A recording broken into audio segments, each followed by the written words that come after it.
Anyway, ngayon ho, mga bossing, speaking of ICI, eto nga, no?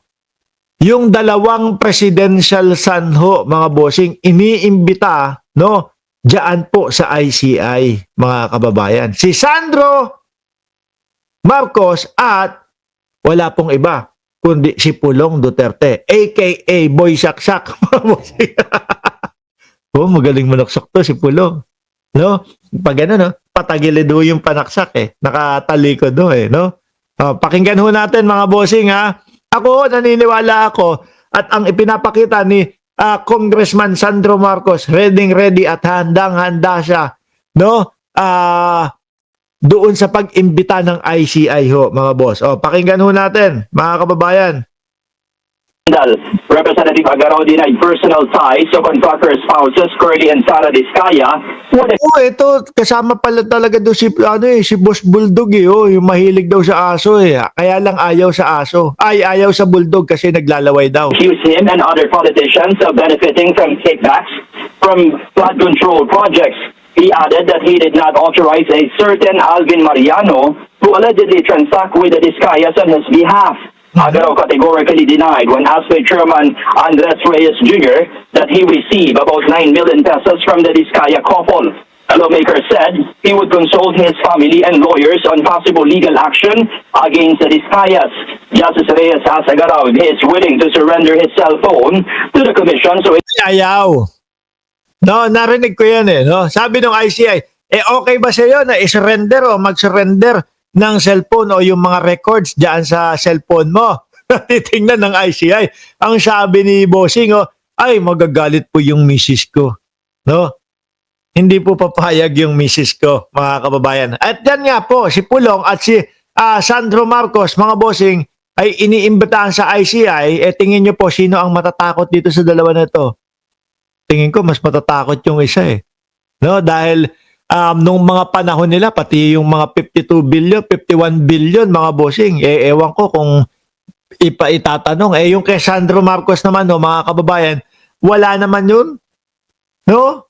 Wala naman silang maipakitang mga ebidensya dito kay Congressman Sandro Marcos. Ang sabi, no, Manila corrected the Independent Commission for Infrastructure or ICI announced Tuesday that the House Majority Leader Ferdinand Alexander Sandro Marcos and Davao 1st District Representative Paulo Pulong Duterte will appear as a resource person in their hearing this week. Ayan, mapapanood natin yan malamang. The ICI last week had to defend its decision to allow executive session following public frustration as all lawmakers who appeared before the investigative body had requested confidential proceeding. Hindi. Para saan pa yung para saan pa yung pagla-live ng ICI kung lahat naman executive hearing. Lahat naman hindi ipapakita.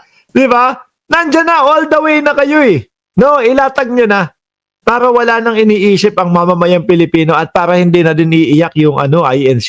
Sabi ni Sir Eseng Mariano, kung tinatamaan kayong mga INC, sorry naman sa mga INC, isip-isip kung nasa tamang doon ba kayo, sabi ni Sir Eseng Mariano. Ayan mga bossing. Handa, ready. Isama nyo na pati, mga kababayan. Si Martin Romualdez, lagi namang po ready yun sa pag-attend sa ICI mga kababayan Sino lang po ba yung mga natatakot dyan? Hindi yung mga yung mga talagang may mga ebidensya laban po sa kanila. Pero ito si Kong Sandro, malabo mga bossing. Sabi ni Dayan Asuncion, hindi yan sisipot si Pulong. Bakit? Kasi hindi maipaliwanag yung 51 billion. Magtataka ka din kasi mga bossing, no? Biruin mo, sandamakmak yung 51 billion, no? Pero pagka nakita mo, yung Davao, kala mo nasa dagat ka with matching alon pa. Di ba? Sabi ni Greg Bora, what's up? Watching from California, 950-20. Hindi po ba kayo doon sa 9210? Beverly Hills? ICI, pati si Pulong at si Sandro, inimbitahan na din po, mga kababayan. Anyway, lagpasan na natin yan. Ito yung talagang dapat po ang iniimbitahan ng ICI, mga bossing. Wala pong iba kundi si Chis Escudero. Nabanggit na naman po ang pangalan ni Chis Escudero, mga bossing, patungkol po sa insertion na naman. Ito, si Yusek Bernardo. Sometime in 2013. Maynard Ngu is a Pamero and Maynard Ngu. I met Maynard Ngu at the Manila City Hall during the term of Mayor Erap, and I was the city engineer of Manila sometime in 2013. Maynard Ngu is a familiar figure in the social political circles, as he would be handling substantial donations to politicians during election season, including the distribution of mobile phones. During the 2020 Tama ba yung yung mobile phone ni Maynard Ngu is Cherry Mobile? 'Di ba? Cherry Mobile, 'di ba, mga boss? two national elections, Maynard Ngu approached me and asked for help in raising campaign funds. I and other DPWS officials assisted Maynard Ngu in raising campaign funds. These frequent interactions with Maynard Ngu at the court helped me in building our mutual trust with each other, especially in favor of Senator Escudero, whose interest Maynard Ngu was actively promoting. Maynard Ngu was appointed Special Envoy to China for Trade, Investments, and Tourism in 2023. Okay. When Senator Chis Escudero Parang yung Maynard Ngu ang sinasabi na bagman ni Chis Escudero. Hindi porket kasapi kayo ng isang sekta ay, asa na ba yun? Sunod-sunuran na kayo kung ano ang sabihin ng inyong mga leader. Sabi ni Antero Reforma. became Senate President in 2024, Maynard Ngu approached me and asked for a list of projects for Senator Chis Escudero. Thereafter, sometime in November 2024, I asked Engineer Opolencia to prepare a list of projects for Talagang puro Chis Escudero, yun nababanggit to, mga boss.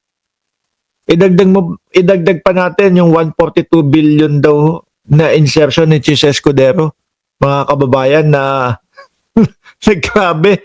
Kung titignan mo, kung iisa-isahin mo, mga kababayan, parang puro doon sa mga probinsya o mga lugar ng mga kapwa niya senador. At yun ay sabi, kumbaga chismis lang naman no, mga bossing. Ang sinasabi ay, nako, pinampalit yata yan ni Escudero doon sa mga boboto sa kanya para manatili sa pagiging Senate President.